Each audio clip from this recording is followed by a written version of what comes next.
Welcome to Fresh New Look.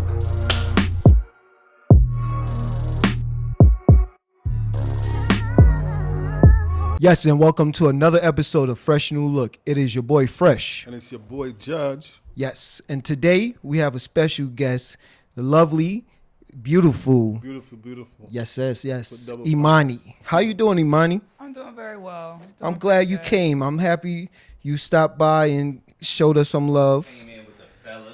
Exactly. Yes, glad to be here. You know, hopefully, you feel comfortable and everything. Yes. Bunch of gentlemen. I'm very, very impressed. I appreciate I it. am impressed.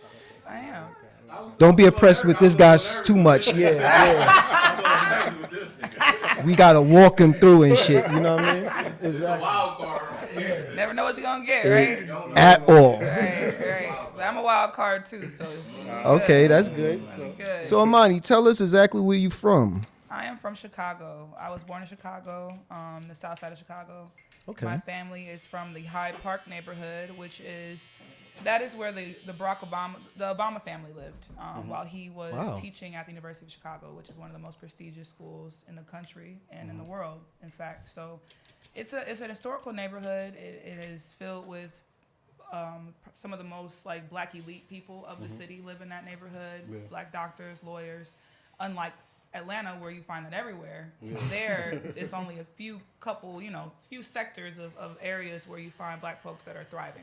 And so my family was from like the rough side of the street, and they had the privilege of benefiting off the privileges of that particular neighborhood. And so that's where I'm from. Although I did grow up in Southern California, so I'm kind of a little bit of half and half. So how long you was in California for? I was there for 8 years. I was there from when I was 10 years old until I was 18. So those are my formative years. So that's a pretty big chunk of my life. And I always say like you become who you are, like wherever you spend high school at. To an extent, right? Yeah, it certainly plays a part. I think every individual is different. I feel like yes, that did. To be honest, I honestly feel like middle school and college were the two places where I really got a good sense of who I was. So high school was like there, but it wasn't as impactful, I suppose, as those particular points in my life were. So being in Chicago from 18 to 24 was a big part of my life. Excuse me, big part of my life. So what brought you to Atlanta? Man, it was so many things. I went to school for sociology at University of Illinois, Chicago. And while I was in school, I was learning so much about social issues.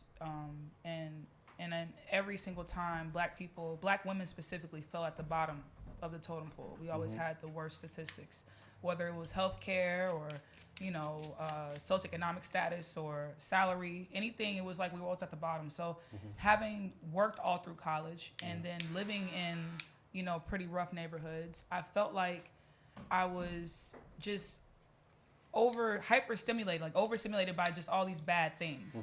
And I was tired of going through that. And being somebody that struggles with mental health illness, with depression and anxiety, leaving Chicago was in a way for me saving my life, because I could no longer be there. It was too many triggers and traumas that I experienced on a daily basis. So in my research, which I was always a big research heavy person, I found that Atlanta, Houston, and Charlotte were places that were affordable enough while black people were also doing very well in a socioeconomic way. And so that's what geared me and drew me to Atlanta. And I came here for that reason. I wanted to be somewhere where I was surrounded by people that were thriving, black people who were thriving. It is a lot of that here. Oh yeah. It's a lot. I will say Atlanta is a place where I made the most money I've ever made in my life. Right. If you approach it right, Black Mecca. if you come with a plan, coming with a little bit of money helps as well.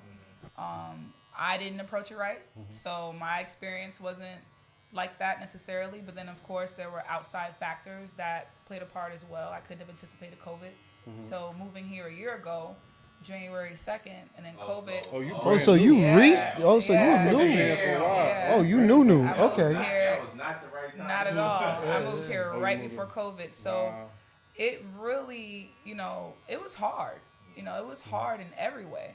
And it wasn't just hard for me. It was like the Twilight Zone. It was this moment during the quarantine where it literally felt like the Twilight Zone. It was something that nobody had ever experienced before. Yeah, nobody. So we're all just like, what the fuck? Like we're all just looking around like, yo, what do we do? The only thing that's open is a Walmart, right? And we're like, what do we do from here? Yeah, that's true. It was a very weird time, and I remember vividly. My birthday is Saturday, so I remember vividly this particular week what it was like. You know, being here, away from home, can't go home, can't do anything, and I'm like, closed down, I'm like, it was hard to get through that, you know, and so it was a struggle. Yeah. Okay. So battling depression and you moving down here for a year, just recently down here, how did that work? Like, you overcoming being down here in Atlanta for a year, especially because of the pandemic, Right. you know, and it's hard times. Yeah, like how did you it know, affect you? yeah, exactly. You know, I had already felt like I had went through the worst possible thing. You know, I had 3 years ago, I had my last semester of college. Like the semester before that, I had made the dean's list. So I was doing really well. You know, I was really good at school. My professors, they were very impressed by me. You know, they were always encouraging me to go to grad school and do different things. And by the time I got to my last semester of college, I had reached a really bad breaking point where I could no longer function. And I had lost like 30 pounds. And I'm 5'8", 150. So me losing 30 pounds is like, you look crazy. You know what I'm saying? Crazy. I look anorexic, you know. So I was really, really sick. And I had to put myself in the hospital. I put myself in a psychiatric part of the hospital. Like I admitted myself. Last year, you saying? This was 3 years ago. On 3 different occasions in Chicago. And after experiencing that and experiencing not wanting to live anymore, there's only so much that comes after that you are afraid of. If that makes sense. No, it makes right? sense. You know, like once you've hit your bottom, your absolute bottom, anything after that is like, I'll be all right. You know what I'm saying? So when I came here and I fell into homelessness and I fell into having to strip and do different things, it wasn't that hard for me because I'm like, well, I've already experienced wanting to die every day.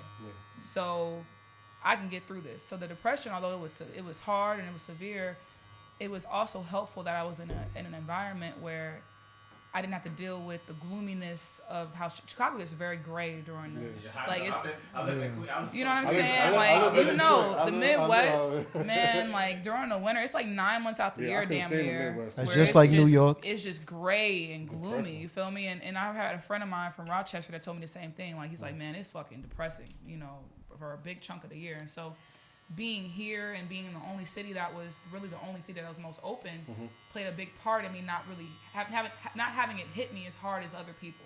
So if I had been in Chicago, I probably would have been way worse off if I had stayed there. Once COVID hit, because it was so shut down, and I wouldn't have been able to maintain. But being here gave me a little bit of cushion to where I didn't feel the hard hit of it as much. So what were your aspirations before you got into the entertainment, nightlife entertainment? Because I know that I seen that you weren't in the dancer at all, Chicago, right? But you get to Atlanta. So like, what put you into that? Yeah. The So dancing was all new when you came in? Never danced before, Wow. like ever. And I always talk about it because on my story, because a lot of my friends, I mean, people from back home were like, what the fuck? Yeah. So people I used to go out with all the time were like, bitch, you barely had rhythm. Like, how the fuck are you dancing in the best clubs in the country right now? You know what I'm saying? And so it was honestly, when I first moved here, to answer your question, I was initially interested in finding somebody that was in real estate, an investor or a business owner, and being their assistant or being their protege of some sort and just learning from them. That was my initial goal. And again, it just didn't go that way, right? Once COVID hit, people were scared. They don't want nobody near them. It's like, it's kind of hard to be an assistant when somebody's afraid of their life, right? Yeah. So I was just in a really tough predicament with trying to figure that out. So that was my initial goal. I wanted to be a real estate investor. But even in being an investor, you need the capital, right? Or at least the credit to be able to get the loans, whatever you need to be able to invest. So it was just these lofty sort of goals that I had that didn't seem too lofty at the time, but then once circumstances came into place, it was like, okay, yeah, this is a bit much, so you got to figure something out. You gotta eat. You gotta you eat. gotta You gotta hustle, live. you You gotta gotta do you gotta figure something out. So coming from a family of hustlers. Around, what was that, March 13th?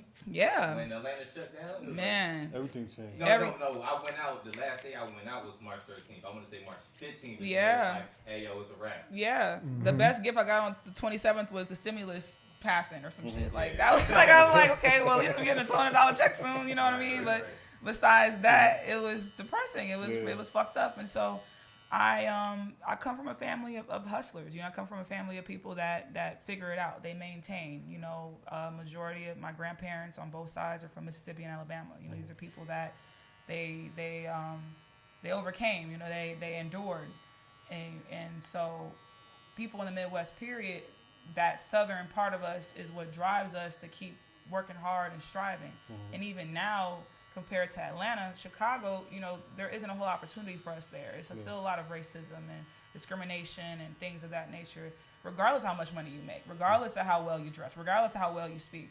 You know, it's like, we don't want you here. And that's what I knew. So I just said, okay, well, Imani, I know you've never danced before, but shit, in this particular market, I was always thinking ahead. Like, okay, I know in Chicago, it's a food city. It's restaurants, you know, it's hospitality driven. But in Atlanta, hospitality, it's the strip club, right? So I'm like, I mean, you never danced before, but shit, you like being naked. You like walking around the house naked. You know, you a little freaky in the bedroom. You know, you got a few qualities that might be able to, you know, pull it off. You feel me? So, and I like to be sexy. So I'm like, okay, I'm going to just try to do the shit. And that's why I did it, you know. I was your first night dancer, because in my mind, it's always like how Players Club is. To be, you know, it's crazy. To be honest, it was very much like that. Really? Oh yeah. Okay. Very much like that. I had went to. Are you okay with mentioning like specific club names and stuff? You can say whatever you want. This particular club, I don't give a fuck, cause fuck them. But it was Gentlemen's Club downtown, and I went there because it was the closest club to the job. I was training to be a server at a job that was in Midtown, and I was just so irritated and frustrated with the management. And I had experienced so much bullshit in Chicago that I had refused to come to Atlanta and deal with the same type of shit. I'm like, if I'm gonna move to another city, I'm not about to deal with the same shit I dealt with back home. Like, I didn't come here for that, you know. I didn't come here for that. I didn't come here for that. You know, I know my qualifications. I know how hard I've worked. I know I'm overqualified, bitch. You're not about to tell me what to do, and you don't know shit. I was not going. And now looking back, of course, it was a sense of pride and ego that went into that, but that's where I was at the time. So the closest club to me, which I didn't have a whole lot of money to take an Uber anywhere else, was Gentlemen's Club, which was downtown. So I went downtown to Gentlemen's Club. The manager there, I went trying to get a serving job at first. Like, I want to be a bottle server job or, you know, a bartending job. And they're like, well, I mean, you could just be a dancer. It's easier to just be a dancer. And I was always pushed in that direction. It took a minute for me to understand the politics of that particular industry and how they don't care about resumes. They don't really care about your experience. They don't care about any of that stuff. I underestimated colorism and how all that plays a part here. Social media, the push of that Black Hollywood shit, all of that really plays a part in your success here. And That's so crazy. I started dancing because they pretty much were pushing me in that direction. Now, had I been a light-skinned, you know, thick, tattooed Big chick, booty, big booty chick, they would have been like, you can do whatever you want to do. You could be the motherfucking manager if you want to be. But because I was a brown-skinned girl who was natural with a fade, it was like, nah, your best bet is to be a dancer. Just be a dancer. And so that's why I went in that direction. How did that make you feel? At that particular moment, because I wasn't aware of what was actually taking place, I didn't take it too hard. I was like, okay, well, shit, maybe being a dancer is the thing to do. So I didn't know how nuanced it was. I didn't know the why behind it. It took later for me to realize, okay, they didn't want you to have that job because you didn't fit that particular look or persona, or you weren't fucking the manager or the owner. You know, that's what came later in my experience. So the first time you go to the back as a dancer to get a job, they have you get naked.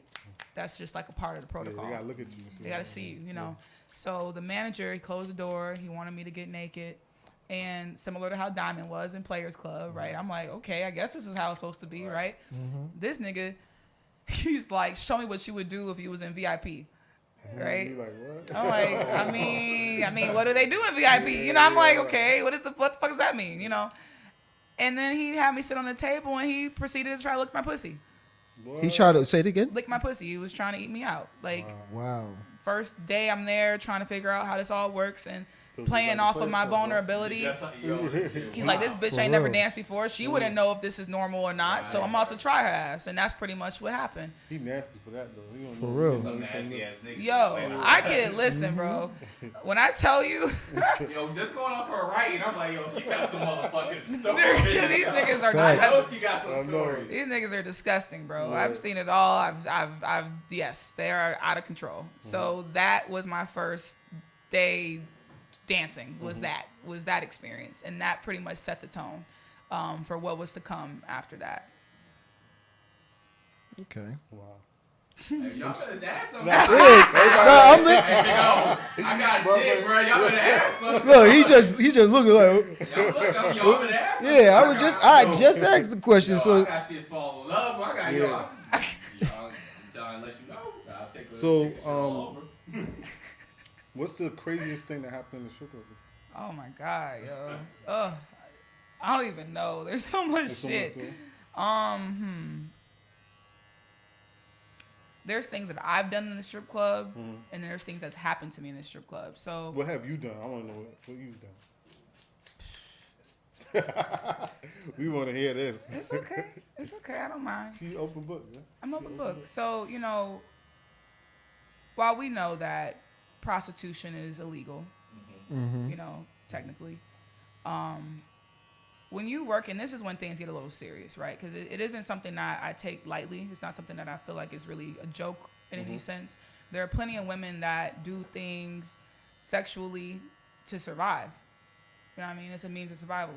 This nigga once he's saying, I got $50 for you, but if you want to do this, I got $200 for you, right? Now, if you homeless and you don't know what you're gonna eat tomorrow, You gonna do what you might reconsider that. Yeah, You see yeah. what I'm saying? And so that happened a few different times for me, because I'm here by myself. I don't have any family here. I don't have anybody here, and I had refused to go back to Chicago. I wasn't going back to Chicago. I just wasn't going.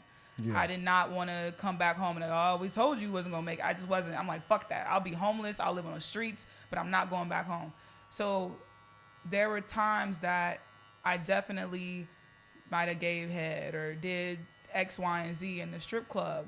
And I would say that's definitely the craziest in that regard, that I've done. Because there are some clubs that have like a VIP section and some clubs don't. Okay. So the ones that did, which were, for me, 2 clubs in particular. I work at 4 clubs. So 2 clubs in particular, which were my first 2 clubs, they had VIP sections. So there were clubs that I was able to do, what I could do within those spaces. Outside of that, I remember one time, I had it's 5 clubs technically. So there was one club I went to, and the girl, I'm bisexual, so that was another big part of me working in that environment. When I first went as a customer, I'm like, man, they look great. I was like, yo, this is amazing. Is that a pussy? Oh my God. I've never even imagined, being somewhere where it was okay to be able to walk around naked. And, I was just like, this is dope. So, one day I went to this one club and me and this girl, one of the other dancers, we just started making out. And one dude was like, look, if you lick her pussy, I'll give you some money for that. I'm like, well, shit, I want to lick it anyway, so shit, fuck it, So that basically, that happened until security was like, yo, y'all wildin', chill the fuck out, you gotta calm down, this is not that. You are at work still, so yeah.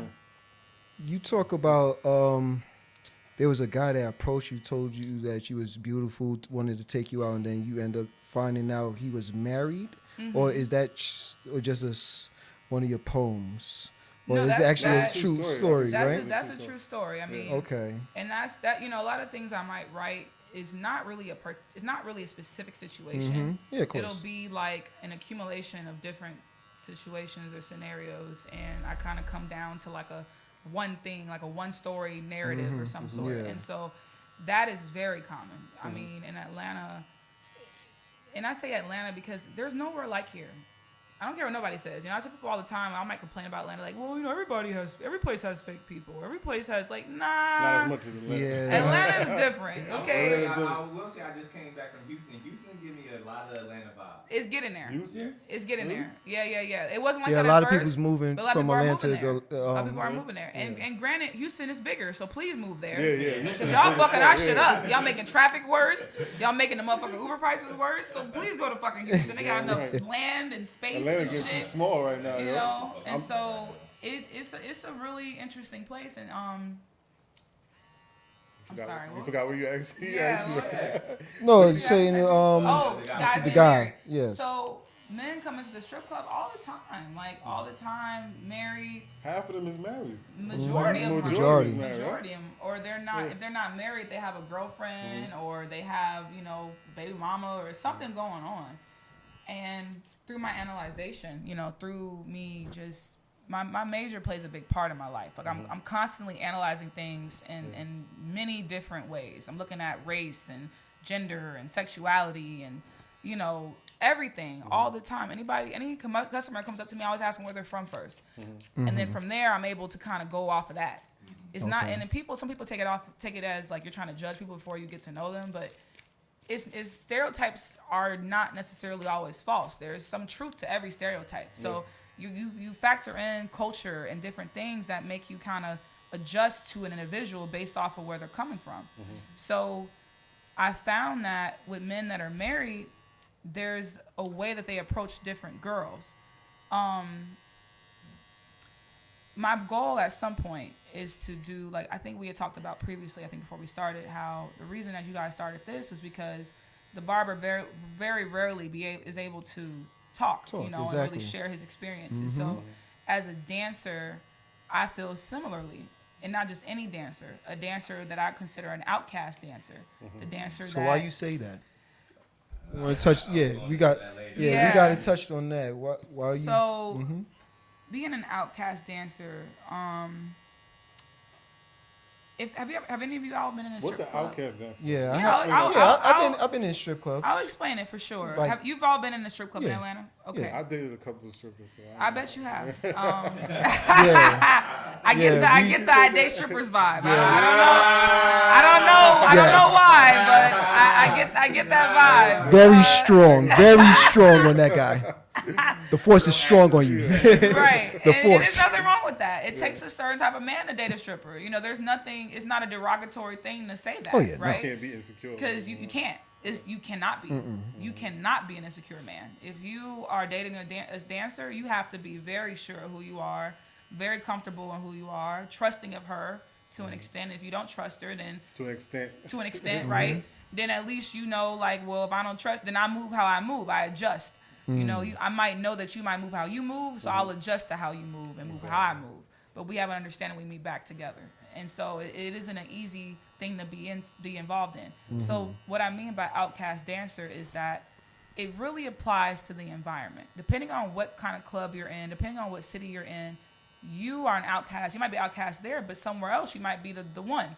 It's all situational. It's all relative, right? But in Atlanta, the overarching culture, what's most popular right now, is that your body being done, your having titties, a fake your ass, and then I always mention the colorism aspect because it does play a part. So even if I was able to go tomorrow and get my titties done and get some ass shots, I still have a fade and I'm still a caramel brown skinned girl. Yeah.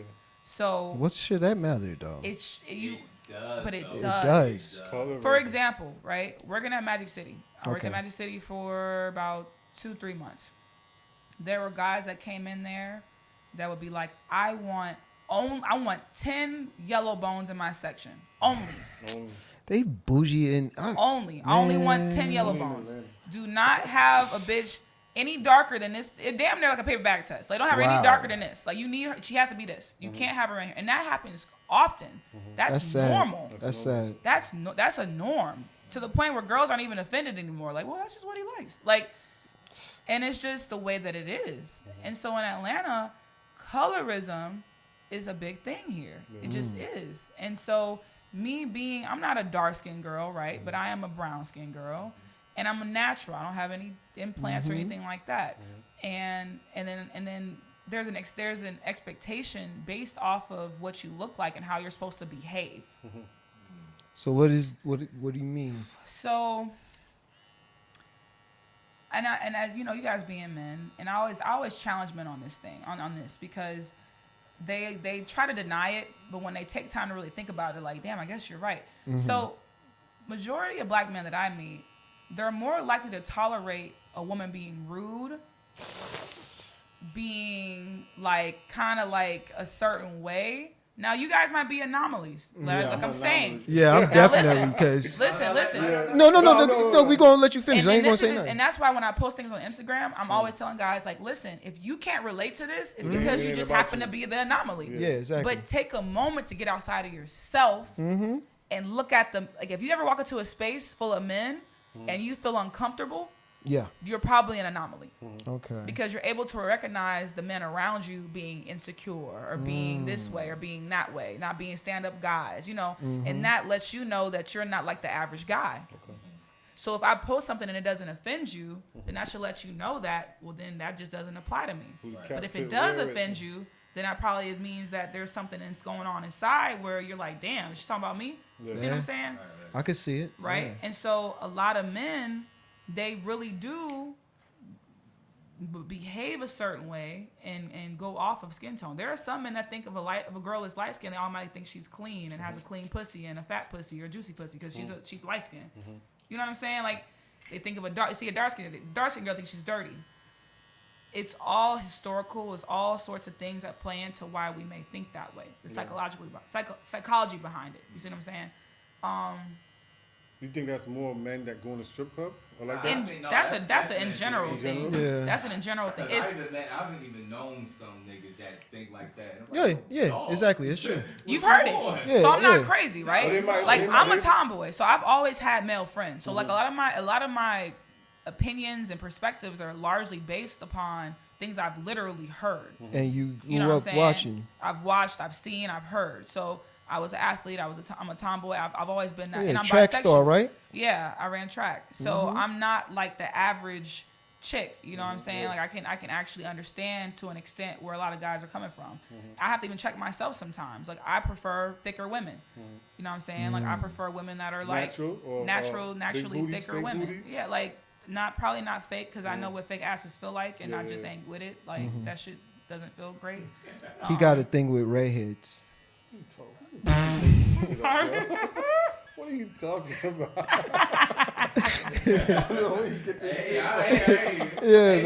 Exactly. Listen, I ain't judging it, and that's the thing. Like that's I the like thing. all women. Let me get it That's straight. the thing, you know. Do you? Right. Like I feel like specifically, like you guys are from the Bronx, right? I feel like men from the Bronx, and I talked to a guy from the Bronx for a little bit. Okay. You guys, you know, you're around a lot of Latinas, right? That is true. And as a result, you have an affinity for them. You kind of have a draw towards them to an extent. You know what? I am not going to deny that. I used to grow up. I used to date a lot of Spanish girls. I am not going to deny that. You know. Yeah. When I moved down here, you know, I saw the culture because it's not too many. It's like a lot of black girls, but it's not like how Atlanta is. You know, like you don't. It's different. It's a little different. Like I didn't see. Well, you moved down here and. I seen way more, a lot of black, beautiful women down here. Not in New York, but he made it sound like New York split. You know, I don't know what you're talking about. No, New York have a lot of black women, but it's still. It is different though. It's a little different. It's the saturation and centralization of it. A little more right? in New York. Exactly. Yeah. You know. And the way that when I go out on a regular night in Atlanta, and I do this all the time. Like I usually go out alone, and I usually go out looking like regular. Like I'll wear a fucking baseball cap and a t-shirt. I seen like and some the couple of pictures you posted that you was in a club and like it was like one you just had on jeans and sneaks, and it was the one you had on the skirt. It was the white skirt with the blouse. Like that's like the only one like she dressed up. I'm like, you just be out here kicking it. Like I don't give a fuck. I don't care. Like I just don't care. You know what I mean? So when I go out, it's because I'm always observing. I observe, right? And I notice the way that women here move. And they move. It's heartbreaking, to be honest. Yeah. It's devastating. And But I can say it's a lot of the men at fault too on no. occasions of I that look too. at both genders. Oh yeah, go. Definitely. And I understand how they all play a part, right? How both genders play a part and what's going on, what's taking place, what's transpiring. And there's so many black women that are they really just want somebody. It's anyone from the ratchet hood rat chick to the motherfucking multi-millionaire lawyer. They all have one thing in common. They really just want a black man in their life, right? But and in a what way, type of black man? That's the thing. It's, to be honest, in Atlanta, it's a lot of. It's to the point where bitches don't even care. Nigga can be. I just want a nigga. Exactly. I'm not letting that. I don't believe that one. I really don't believe that shit. I ain't letting you get that one. I've seen it, man. A lot of women. Please tell them. In Atlanta that I have spoken to. Exactly. Please preach. They all want the same fabricated type of man. Preach. The crazy thing is, like, if all y'all women want the same man, it's not that many. Exactly. It's a very slim chance on them. And then when you do find that guy, they all want a balling ass nigga. Right? Yeah. They all want a nigga to make $100. I hate to say exactly. This. And I don't disagree with you. And when they find a nigga be fronting. Right. A lot of niggas be fronting in the club. Right. You know right. But also don't forget they want the nigga to be a baller. And then faithful as hell. And then faithful. And then faithful. faithful. I agree with you. So I consider myself a fair feminist, right? Okay.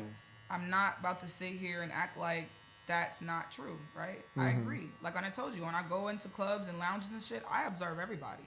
I'm looking around at everybody. Like, I see women that are 50 years old behaving like they're fucking 21. Yeah, you see those. No, you know what I'm saying? Like, they got their BBL. They got the camel toe popping through their biker shorts. You know what I'm saying? And they just want some attention. You know, it just feels nasty. Like, ew. When I saw one like when I was in Linux out there, I'm like, yo, put that shit away. Like, there's kids around. What the fuck is wrong with you? He said there's kids around. I'm weak, but I agree with you, right? And so it's just different, and I do feel as though there are a lot of women that have these expectations, and a lot of these expectations, both men and women, these expectations that are so guided by society, so guided by the things that we've been fed. It's social media. It's unrealistic. At the end of the day, what I've come to learn is that a relationship, love, marriage, it's a choice. It's a choice. It's gonna always be somebody out there better, finer, prettier, whatever the fuck the case may be. But at the end of the day, who you're with is who you choose to be with. So how's the dating life with you? I avoid niggas at all costs. What you prefer? Yeah. What you prefer, females or men? Long behold, it became a very big deal. One day, some reporters came in, and they were just these random white folks sitting at a table. Nobody's in the club. Like, I'm like, hi y'all, how you doing? You know what I'm saying? And they're like, well, we're reporters. Can we ask you some questions about how you're handling COVID-19? Oh shit! So you really had no idea. Girls was hating on you in there? Oh, it was not just in the club. It was I had no idea. Okay. How did you feel on everybody attacking your character on that? Like, was that one of your lowest points? How are you? like I think that dead ass, how are you doing? Because that's crazy. I didn't know. Look, I was just saying, I didn't for real. know. Started you writing? I've been writing since I was about 6 years old. Did it help you through your depression? Yes.